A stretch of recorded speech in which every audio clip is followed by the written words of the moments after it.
Hey, what's going on, everybody? It's the Fifth Quarter Podcast, episode 20. This is Remy Please of Flight Room TV. It's just me and Lighthouse giving y'all real, authentic sports news. We are 2 weeks away from tomorrow from the NFL draft, so today is going to be heavily influenced by the NFL draft. We got a lot of quarterbacks projected to go the first round, particularly the first 1 to 5 picks.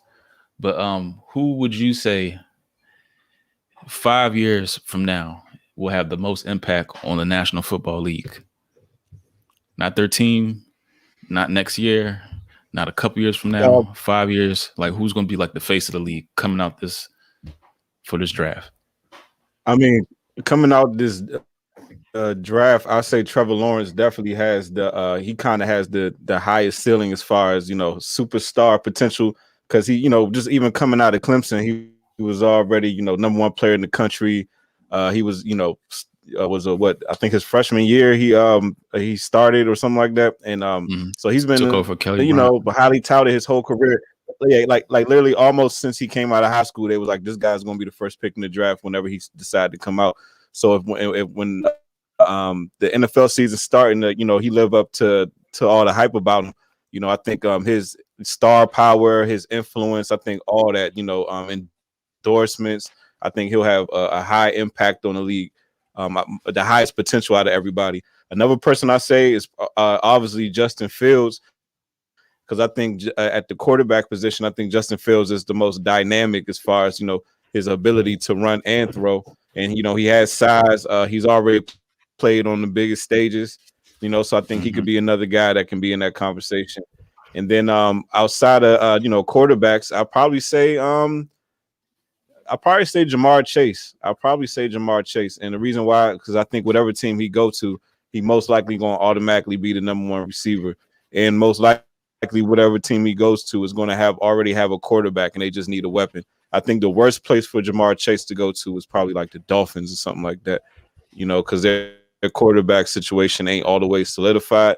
But let's say he go to Atlanta, or if he go to even the Bengals, teams like that. Yeah. I think he do his thing. He do his thing out there. So those will probably be my top three guys, like immediate impact.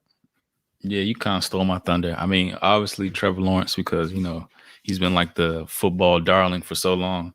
Only thing I say that will kind of hinder him is just we don't know the adjustment period for Urban Meyer, a college football coach coming into the NFL, and especially coming to Jacksonville. Like, you really don't have no type of foundation. It's going to be you and Trevor Lawrence, and y'all going to be taking y'all lumps, and that's real. Like, it's like y'all going to have to dig your way out that jump. Yeah, but, I mean, if there's any two that could do it, like, I will put it on them. But next, I would say Jamar Chase, because he's like that freak athlete, standout, physical, dominant, number one prototype receiver. Yeah, and outside of him, I would say Jalen Waddle, because he was supposed to be, the top receiver coming out of Alabama, but he got like all the measurables, the speed, the tenacity. You could probably line him up anywhere. He could probably take end arounds, run out the backfield. Like, you just put the ball in his hand, he's gonna make something happen. But yeah, I was kind of looking for like an edge defender. Yeah, edge defender, but it's not really deep like that. I mean, it's deep as running backs, quarterbacks, receivers, cornerbacks. But yeah, and I would say Justin Fields, and he did a second pro day today, which I don't know how common is, like how many athletes do second pro days. I guess with the COVID, you kind of have to, but I'm seeing a lot of people say Mac Jones is San Francisco's pick at 3, and it's kind of confusing. Like Mayock and Mel Kiper said that, and like other experts say it's going to be Mac Jones, which is kind of dumbfounded to me, because if you see like Kyle Shanahan's face when Mac Jones was throwing, he was like, "Nah, get me out of here." But yeah, I don't know. I feel like anybody outside of Mac Jones, if Justin Fields goes second and Zach Wilson goes third, I'll put Zach Wilson. I think that's a position you want to go to. I think you want to go to San Francisco when you got like that tutelage from Kyle Shanahan, but outside of Mac Jones. But Mm-hmm. it looked like Justin Fields. If you see his second pro day he did today, a lot of stuff he was doing in that pro day, he was rolling out the pocket on the move.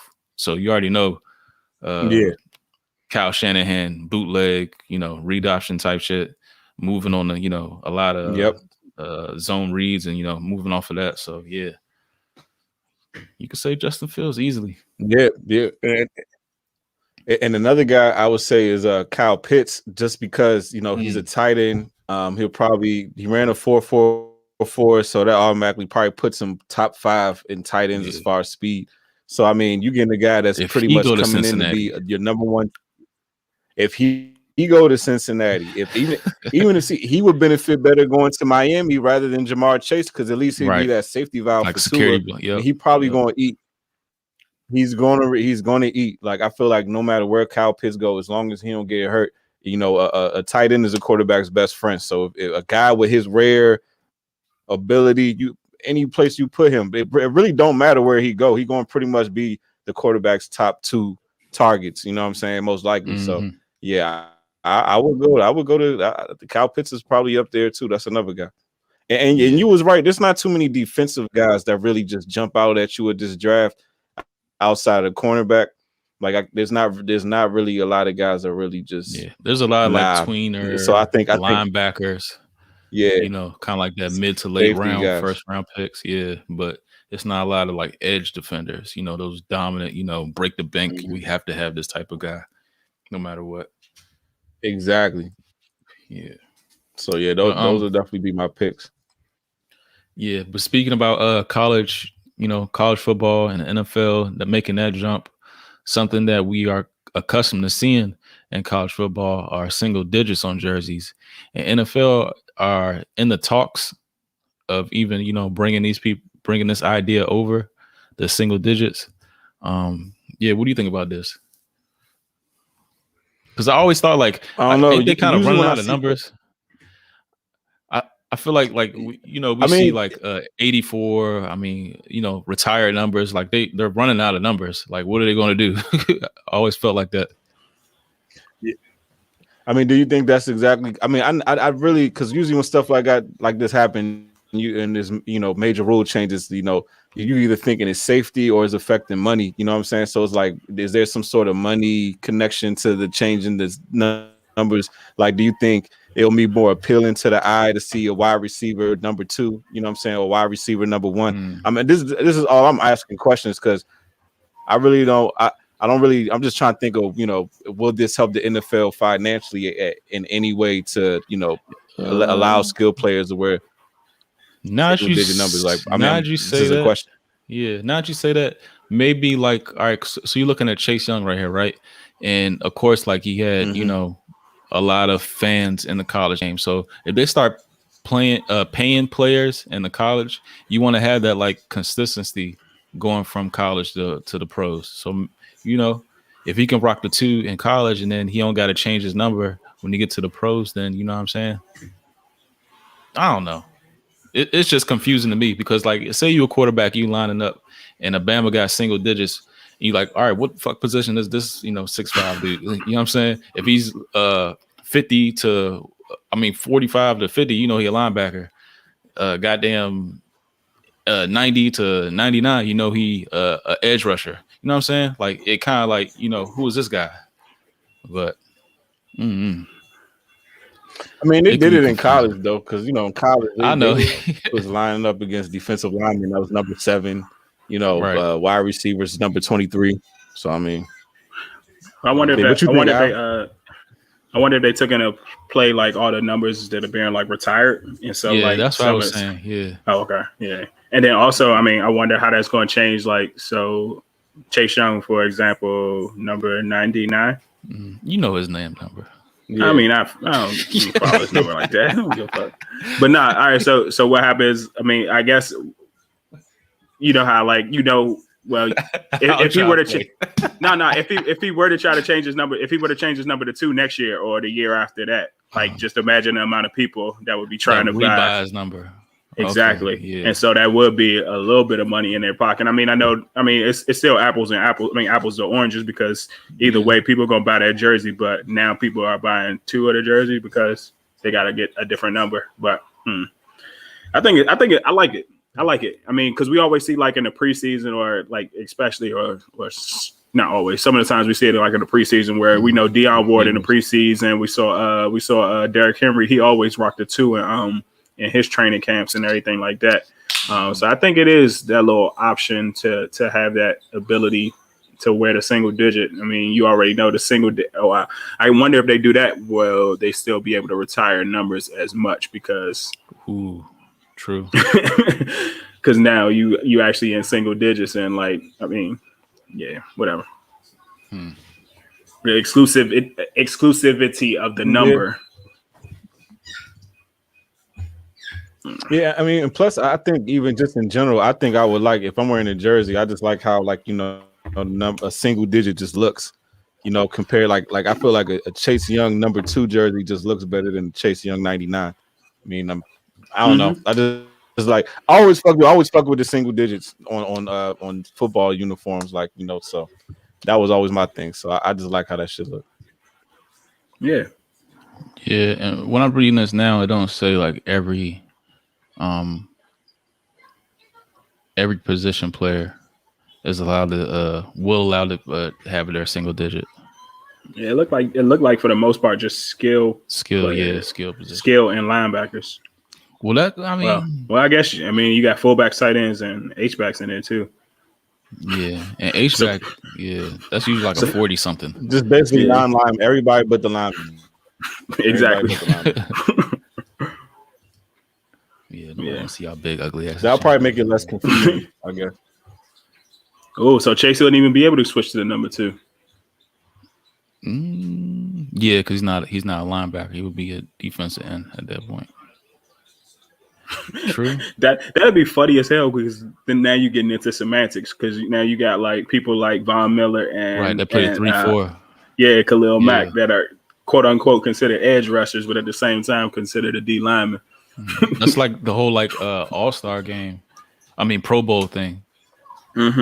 Like how does like an outside linebacker that has his hand in the dirt all the time get voted as an outside linebacker that always in the 4-3? Well. So that never plays that position. But yeah, man.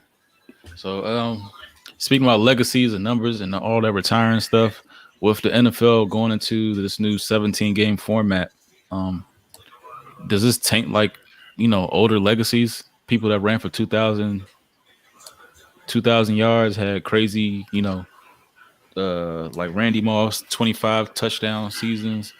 Drew Brees throwing for 5,000, like all these crazy stats.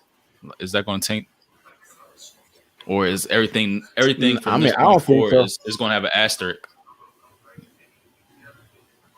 I don't think so because even though you add that 17th game, obviously the numbers going to look better.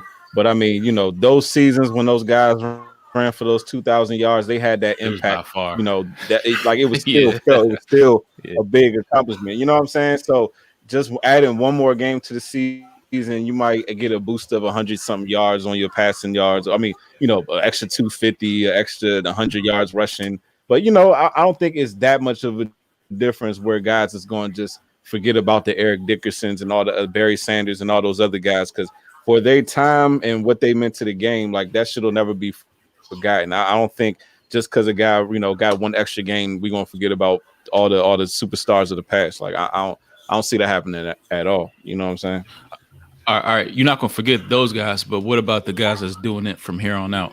Is it gonna be an asterisk? Like if they barely ran for 2,000, like, bro, you just got it and you had an extra game. To the vets, you can't probably. take that away from guys. I mean, yeah, I'm talking about from a fan perspective though. I couldn't take that away from a dude and be like, yeah, he had 15 touchdowns, but he had an extra game. Like that sounds like you moving the goalpost on the nigga. Like, you know what I'm saying? Yeah. Like, nah, don't do that. But I don't know. Yeah, I mean, because with the because the same way we're talking about this is the same way they added regular season games too. To like, so we still crown the Dolphins, the 72 Dolphins, as an undefeated season, even though that was a 14-0 regular season. So I mean, I think of course we're still gonna look at the we're gonna look at like the comparison, and I think that might be where they come into the like per game stats, whereas though they'd be like, oh well, he only rushed for. I mean, comparing like we can compare like Clinton Portis's 1,000-yard rush season where he averaged 124 yards per game, as opposed to like the we'll go with Todd Gurley. If Todd Gurley would have averaged 126 this year, he'd be like, oh well, he did it over the 17 game stretch. And I guess that's where the comparison would come into play, as opposed to like the actual 2,000 mark, if that makes sense. You see, that 2,000 mark is like what I really focused on, and I pulled up like all these Russian leaders in the past. And if you look, like, right, if it wasn't 2,000, they wasn't even close. So I don't think the extra game would matter for real. The only one I could see off Bucks is LT in 2006, and Ricky Williams. I guess that might be close. Yeah, that was 18. Oh, Sean Alexander, 1880. What's that DeMarco Murray? What's that DeMarco Murray for the Cowboys in 2014? 1845? 1845 too. Yeah. So that's I mean, those are guys that could have benefited. Those are guys that could have benefited off of one game, but even though it's not going to make that much of a difference. You know what I'm saying? Because you look at the Russian leaders throughout all the years. You know, none of those guys was that close. It was a couple of them, a handful that could have benefited. Yeah. So I don't think it'll make that much of a difference. I know it will make a difference with those passing numbers, though, especially the way the game is going. Yeah. So, like, come down in the long term. Ooh, so like, you know how they got like incentives, right? So they would probably have to push that, that goalpost back. Oh yeah, they definitely. They definitely see that. Yeah, they definitely about to move. I can definitely switch some of those. Yeah. They ain't gonna especially with all this TV money coming. Give you an extra day.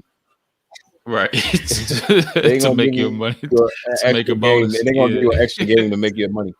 Yeah, they're not gonna give you that shit. Hell no. Or even they probably even like put something in there like you gotta play. It's probably already in there. Like you gotta play a percentage amount of games to even recoup that stuff too. Mm-hmm. So, and that's not even a goddamn even number. 17. I could play 60%, 80%. It's gonna be weird as hell. It's gonna be weird as hell with the like actual records now. And whereas they'll be like 10-6, and then now you got to be like 10-7 and 11-6, and it's weird to say. It's just weird to say. But they are letting one more extra playoff spot though, right? Yeah. I hope they thought about this shit thoroughly. I hope so. They did. They thought about it in dollars and cents. That's all they thought about. They didn't think about nothing else. Well, they took one preseason game away, but even taking one preseason game away, fine. You just making more money. You just gonna be making more money. So that's fine though. I would definitely live with that because I feel like that fourth jump was brutal. Yeah. Teams has already set the fourth jump is literally y'all just out there. None of y'all gonna make the team. But yeah. So speaking about somebody putting a lot of thought, into what they did, my man Kyrie Irving kind of had a blow up on Sir Dennis Schroeder for his use of the Nword. And this is not a professional sports podcast by any means. As a nigga that says nigga all the time, it's your choice if you want to use the word. I don't think, First of all, I don't like when these basketball niggas be like, I'm saying, I'm gonna beat you up and don't beat the Bama up. That's like my biggest issue. But how do y'all feel about him making such a big deal on the court and then after court he had to say something about it? Yeah, I think it was weird. Yeah. Go ahead. No, you got to go ahead. Go ahead, Mark. No, you got it first. Oh, no, I was just gonna say, I don't think. Go on, my nigga. Go ahead, nigga. Nah, I was just gonna say, I think it's weird for you to be like policing the way somebody else is talking. You know what I mean? Like, I understand that you don't use it. It's not in your vocabulary, or you might not want to use it. I mean, at the moment, I think he's used it before, but I mean, yeah, I heard somebody say that. And that's a term. I mean, like, and that's a term, especially on the basketball court. It ain't even like, and then even in this context, it wasn't even like he was calling him like a bitch ass nigga or nothing like that. He was like, God damn, nigga. Yeah. Like, damn, nigga, back up. Like, you been following me or whatever. Like, I mean, it wasn't even like, you know what I'm saying? I understand the history and everything, the behind the word, but like, I think like that jump was just like a little bit over the top, and I think a lot of it had to do with them niggas was taking a mean L at the moment. Right, to LeBron-less, AD-less. Yeah. So kind of stung a little. Yeah. What you think, Marcus? Yeah, I mean, I agree. I think he you know, ain't like he ain't never heard that shit before. You know what I'm saying? And it's one thing growing up when where you know, he might have gotten enlightened or whatever he may be going through, and let's say he came across some information and he might be like, hey, shit, I don't rock with this word no more. Perfectly fine. If I meet you and you tell me, you say, hey, I don't like being called that, I'm like, all right, respect. Like, nigga, I'm not gonna call you that. I say, nigga, I ain't gonna call you, but you know what I'm trying to say. Like, I ain't gonna call you that. But it's just how you talk, right? I gonna call you that. Like, I can respect that, but just to blow up off the break, and that boundary has never been set. He could have got that message across. You know, he ain't had to do all that shit. Like, and then even the message at the end of this, you think that's going to stop people just because he sent out that tweet? You think that's going to stop people from saying nigga to him on the court? Like, I highly doubt that's going to stop just because he said that. You know what I'm saying? Because he's been hearing this shit his whole life. Points, man. He for sure wrote this in a draft and then sent it. Yep. With all the punctuation and shit. Yep. And then like, it wasn't even like he blew up off break. Like he took some time. Like, Dennis Schroeder backed off, or it seemed like he backed off and then walked away, and then Kyrie came back like real agitated, like whatever. And then like for you to go, and I can understand like even sending out this tweet, but for you to go back up and continue to blow up on a Bama that's like, that's not even trying to be confrontational at the moment. And then once again, this is a basketball court where allegedly, we hear all types of crazy shit that niggas say on the court, like whereas though they was talking about Melo's wife tasting like Honey Nut Cheerios, like right. So for somebody to just call you for not even just call you a nigga, for them to say the word goddamn nigga like in your vicinity, I don't think that was necessary for him to blow up like that. But man, at the same time, you acting all like righteous and shit. So if you acting righteous, you're gonna meet a Bama with violence. Like, you gotta choose one, my guy. Like, how you gonna act all righteous and then try to fight the dude, but don't fight the dude? So which one is it? Yeah, I don't know. Yeah, but he's entitled to his beliefs. Yeah, but either way, yeah, that's what I was about to say. I don't have a problem with his beliefs or the boundaries he want to set, but I just thought he was being a little dramatic. But outside of that, I don't got no problem with him not wanting to be called that. You know what I'm saying? Because like, I mean, come on, we got elders, we got a lot of older black people that don't like that word. So I mean, I can't be dismissive of him just because he's around my age. You know what I'm saying? I can't do that. I remember when we was in college, there was this dude. I guess at the time he like 21, and he just changed his whole life. He like turned around. He stopped using the N-word. He asked people to not call him that. I don't remember his name. It was a dude I just had a class with. But yeah, I mean, I've seen young people like that before. So he ain't the first person I've seen like that. And like I said, that dude was like 21 with that mindset. So yeah. Maybe I'll get there one day. Well, I don't know. But yeah, maybe one day. Maybe one day. But that's the thing. That's the thing. You even if you get there, like you can't expect somebody else to already be there. Like, so once again, like if he said that word he said that word. I don't think I just don't. I agree with everything you're saying, but I just don't see how like you can blow up on a Bama for saying it right there and then continue to go escalate the situation when. Yeah, it looked like he was just trying to find something. Yeah. Or I don't know. Kyrie is going through a lot in his head, I believe, and he kind of shows it, here and there. phenomenal talent on the floor, but like he's kind of like battling some type of dynamic in his head. Still rock with you though, I Kyrie. like to have a conversation Mm-hmm. with him though. I just like Yeah, to. I would like to have a conversation just to see what I think he'd be an interesting guy to talk to though. I think hell yeah. Like candidly though, like not Yeah. that Yeah, definitely.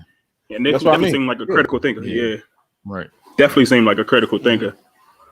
Yeah, like one of the best in the Mhm. league. He's not like Yeah, any type of like even rhetoric if you or don't, even if you don't agree with the shit he be saying, it's just the fact that you could tell this dude's a thinker. You know what I'm saying? So that's the type of person you would want to have a conversation with. Even you don't have to agree with shit. You can think he batshit crazy. He be saying all kinds of wild shit, but at least the nigga be thinking. So I'll give him that. You know what I'm saying? And when he speaks on it, it seems like he's put thought into it. Not only he's put thought into it, and he put a little bit of some type of research into it as well. So I mean, if he's speaking on something, it's not just like he's speaking on it on a whim. He's actually put some research into it, and then he's actually giving you a articulate point on whatever his position is, and that's all you can ask for out of anybody for real. That's all you can ask for. Yeah, yeah. Even if you don't so then again, agree, that's all you can really ask for. When bullets are flying in the game honestly, and you get fouled. But I'm saying like when bullets are flying, you in the game and you get fouled. So yeah, maybe you are gonna blow up that big. So I'm not even mad. Yeah. And you down.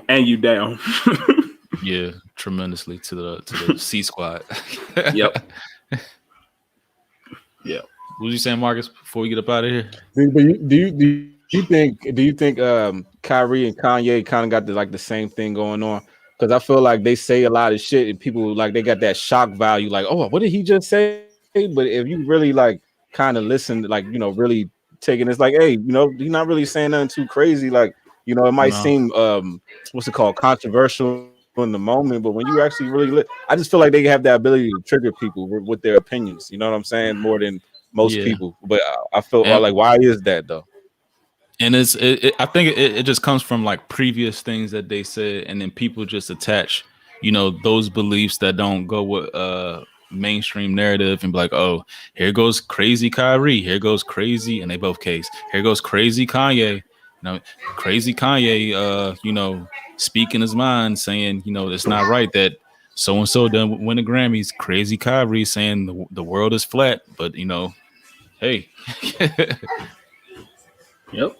But that's the thing. The world is flat shit has existed way before Kyrie Irving. But then when Kyrie Irving says, it's like, what is this nigga talking about? Even though a nigga will watch a whole documentary on the flat earth.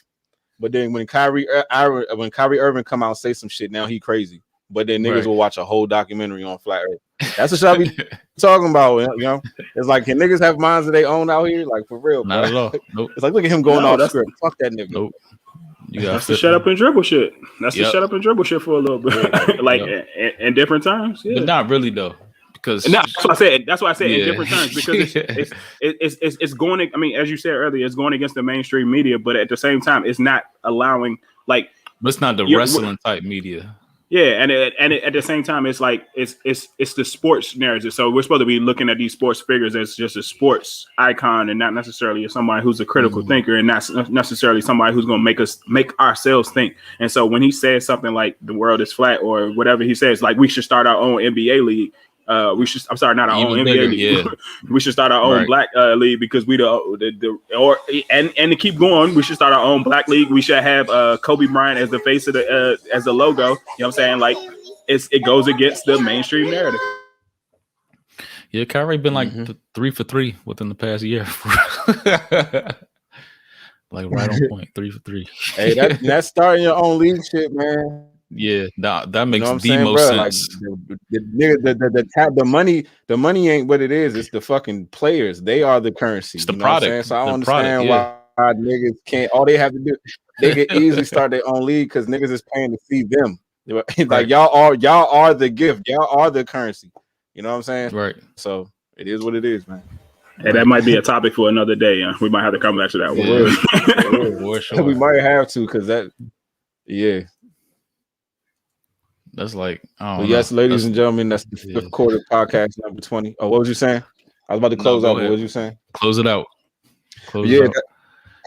but yeah, fifth quarter, episode 20. You had the triple threat today. Good episode. A lot of Bring great that weave. topics. Make sure y'all follow us on YouTube, Flight Room TV. Make sure you check out our merch as well. Any y'all got anything else?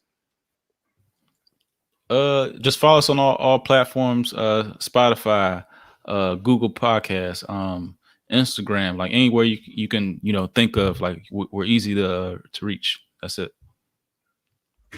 Stay connected and let us know if y'all want to hop in this jump. Yeah, battle us. Yeah, definitely want some of that. Yeah, Peace, we y'all. with it. All right then. I'll let y'all.